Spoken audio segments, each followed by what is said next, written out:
Good morning. My name is Amnon Sofrin from Israel Aerospace Industries. I would like to speak about the challenges of Homeland security in this very, very unique situation of the COVID-19 pandemic, which is a whole world issue that shatters almost the whole world. And first of all, I would like to speak about the implications it has in three dimensions. The first one is the economical situation. A lot of money spent by many governments in order to fight the pandemic and in order to assist mainly the small and medium businesses in every country in order to be able to survive. The second one is low income because of lack of gathering taxes and so on, and high unemployment, which gets about to be at least 10 to 15% in many countries. The second issue is what we call the social impact. First of all, the lockdown in many countries, which is now on the second wave, mainly in Europe and the US. Social distancing, people are sitting at homes, disconnected from many other people and actually living by their own. It goes not only for the old ones, but the young ones as well.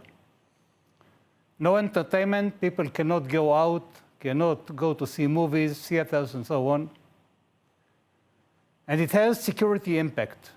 First of all, you have to seal your borders in order to avoid or to deny people to get in, people who can be infected and can bring the COVID-19 to many other residents. The second one is e-working, people are working from home. And that means a lot of vulnerability in the area of cyberspace. And the third one is what we call social unrest. You saw the demonstration, what happened in the US, but not only, because everything below is boiling and people get to be very frustrated.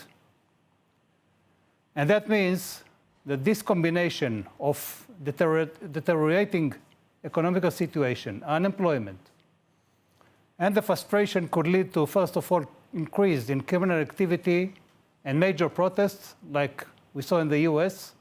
But this is the first step so far, and it can be and can go on. People from deteriorating countries can try to get into what we call the more richer countries in order to get settled and to get some income.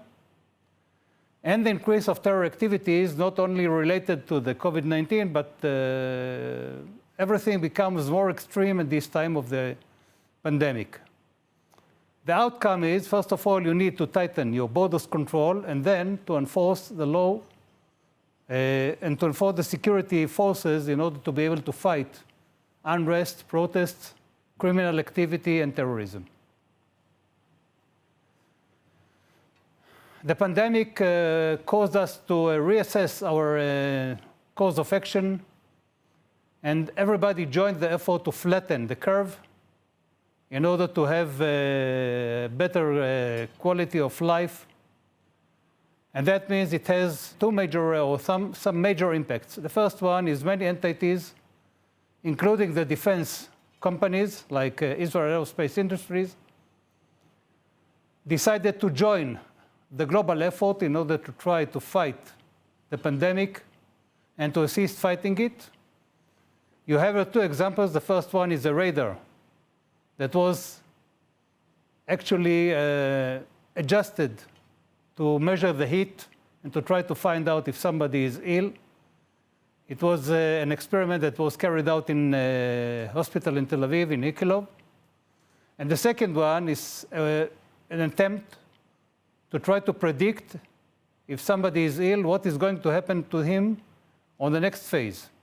In addition, we produced a lot of ventilators in order to assist and to get it to the hospitals to have better treatment for those who are sick in COVID-19.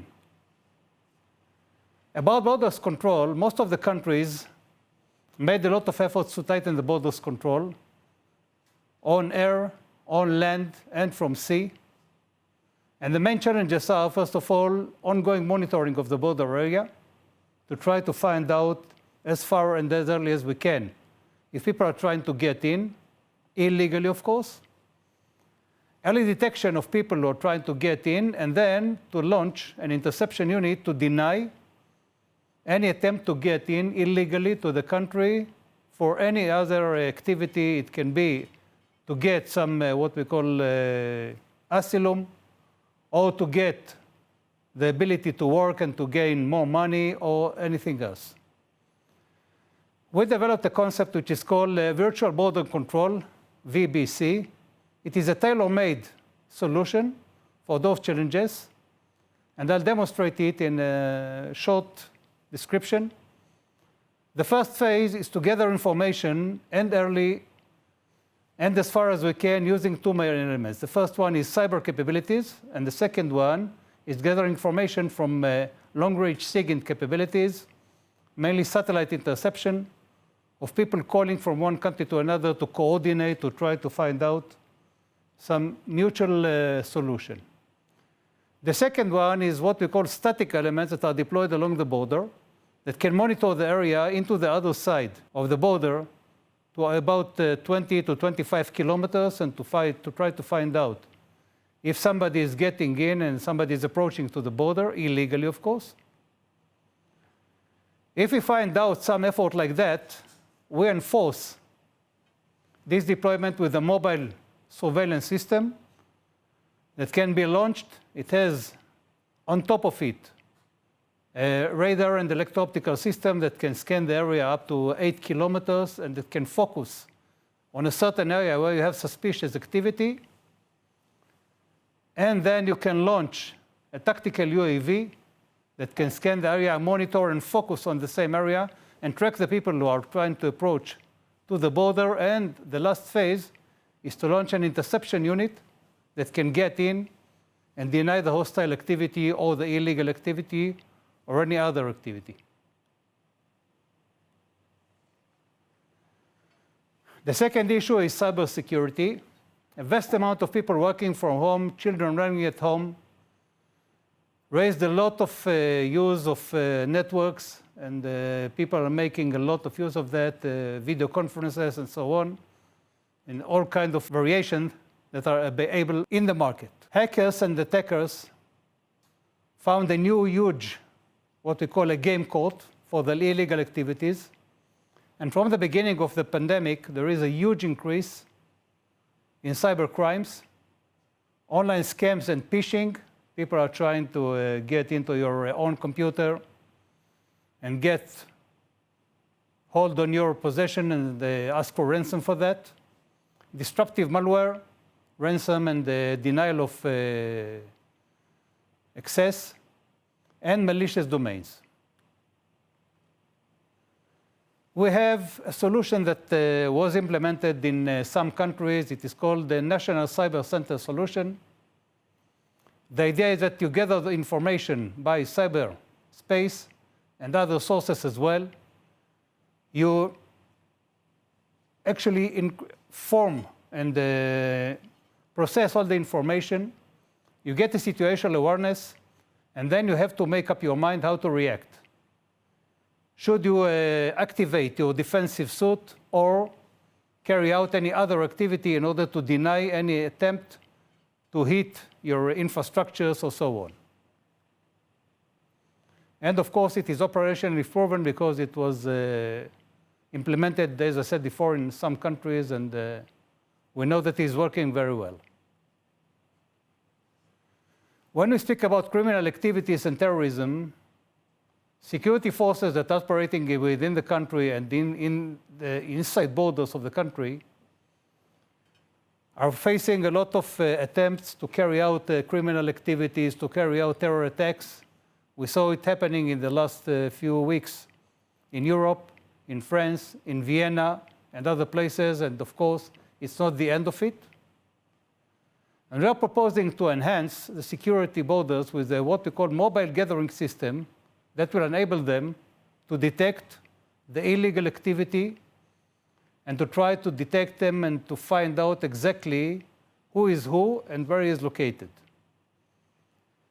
This what we call mobile gathering system is based on some elements that can be carried on the backs or in a car, and I go from left to right, drones that are used today for any other activities, not only for that, but it can be a great use, easy to operate, and can find out anyone within a radius of about 2 or 3 kilometers.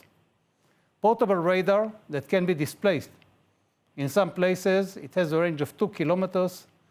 It can be carried out on the back of a soldier or an officer or a police officer or who knows who.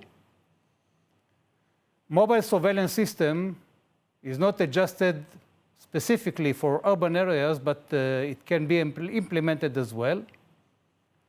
And we add to that 2 more elements. The first one is what we call a tactical command post that is carried out in the hand of the commander, and a portable communication system that it is an immune system based on a very unique system that was developed within Israel Aerospace Industries, and can connect all the elements that are working together in this area and make it sure that everybody has its own connection.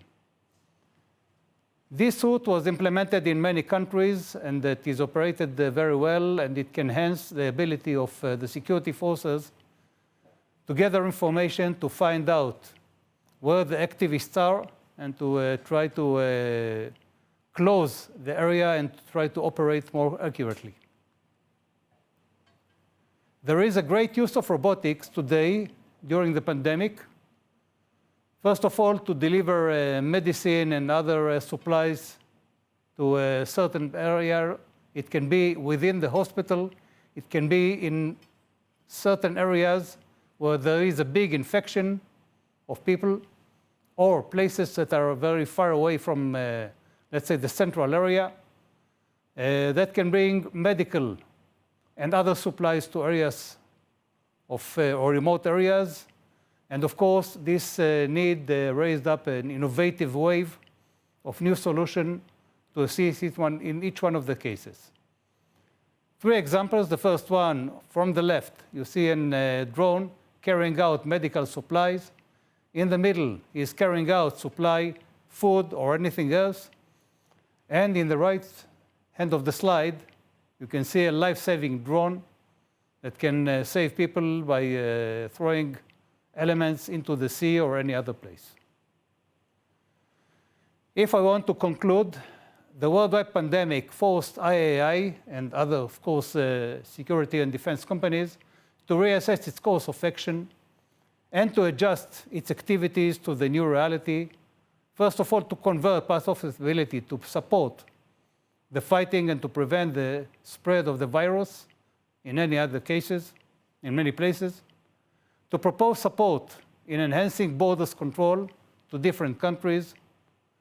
To propose an advanced mobile surveillance system to enhance the security forces and to enable them to work more efficiently and more accurately. And to propose a national cyber system to overcome the increasing wave of cyber attacks and cyber crimes. That concludes my presentation, and thank you very much.